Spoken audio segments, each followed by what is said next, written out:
DepEd pinayagan na ang 4-day work week para sa mga school personnel. Detalye na balita mula kay Edniel Parosa. Edniel, good morning.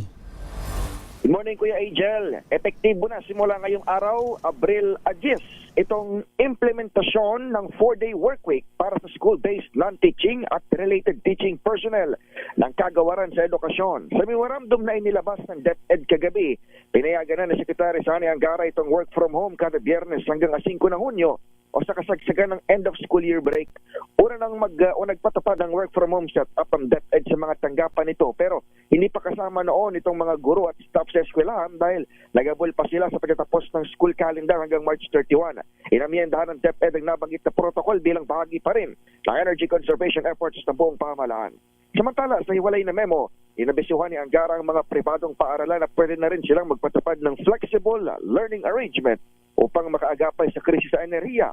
Ibig sabihin, maaring mag-shift sa blended modality ang private schools na hindi na humihingi pa ng approval sa DepEd basta sasabihan lamang nila ang mga schools division office 5 araw bago ang balak na implementasyon. Ako si Edniel Parosa, DZRH. Una sa Pilipinas, una sa Pilipino. Maraming salamat, Edniel.